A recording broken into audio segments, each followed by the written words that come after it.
नमस्कार. सध्या श्रावण महिना चालू आहे. पावसाची रिमझिम रिमझिम चालू आहे. ऊन पावसाचा खेळ चालू आहे. निसर्ग अगदी सजलाय, धजलाय, नटलाय आणि गालात तो हसतो पण आहे. आणि आपणही सगळे अगदी उत्साहित आहोत, आनंदी आहोत. सणांची तर नुसती रेलचेल चालू आहे.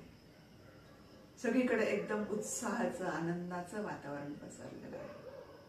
आणि याच आनंदाच्या वातावरणामध्ये एक अतिशय महत्वाचा सण येतो, सगळ्यांना आवडणारा, सगळेजण उत्साहाने साजरा करणारा, तो म्हणजे गोकुळाष्टमी. ह्या कृष्णाच्या काय महती सांगावी ना. प्रत्येकालाच त्याची महती माहिती आहे. प्रत्येकालाच तो हवा असा वाटतोय. जेव्हा तो गोकुळामध्ये होता ना, तेव्हा त्याच्या आजूबाजूच्या असणाऱ्या ज्या गोपिका होत्या तर त्याच्यावरती फिदा झालेल्या होत्या. त्याच्या सहवासात सतत राहावं असं त्यांना वाटायचं. सतत तो कृष्ण आपल्या अवतीभोवती असावा, त्याने सतत आपल्याशी बोलावं, गप्पा माराव्या, आपली चेष्टा करावी, मस्करी करावी, अशा प्रत्येक आपल्या ज्या गोपिकांची इच्छा असायची. पण कृष्ण काय असा थोडाच होता.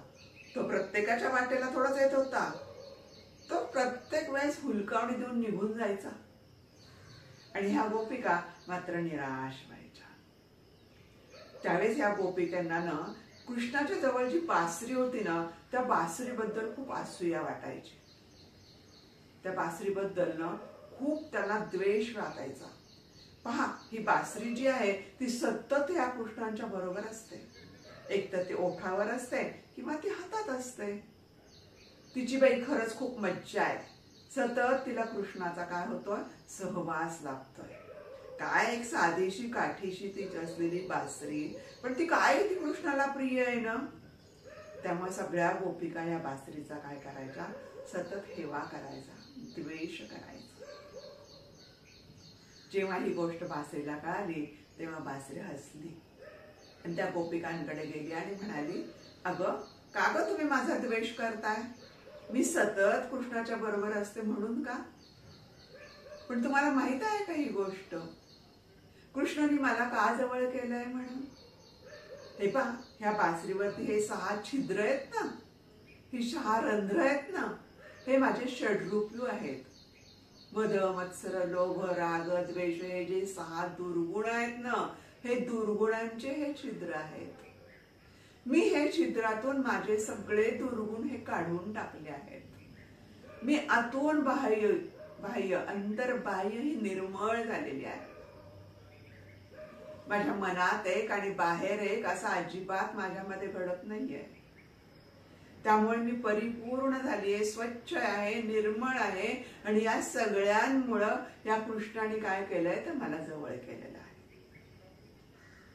तुम्हालाही वाटतं ना कृष्णाने तुम्हाला जवळ करावं, सतत तुम्हाला कृष्णाचा सहवास लाभावा, सतत कृष्णाच्या आसपास तुम्ही राहावं. मग तुम्ही पण असंच करा ना. तुमच्यामधले जे काही षड्रूप आहेत ते काढून टाका.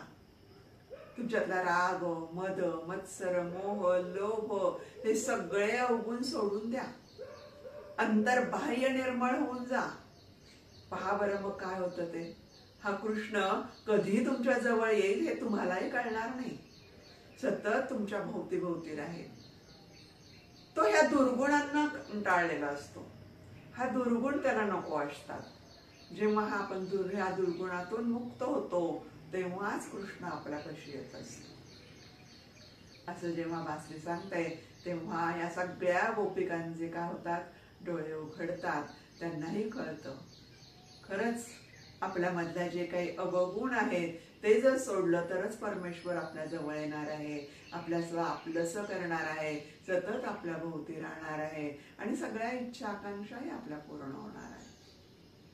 आणि मग हे कळाल्यानंतर गोपिका मात्र आपल्यातले सगळे अवगुण सोडायला तयार होतात आणि मग कृष्णही त्यांच्यामध्ये येऊन रासलीला करायला सुरुवात करतो. तर पहा, आपल्यालाही आपला आवडता कृष्ण आपल्या जवळ असेल तर आपल्यातही जे काही आहेत ते दोष थोडे बाहेर काढून टाकायचा प्रयत्न करू.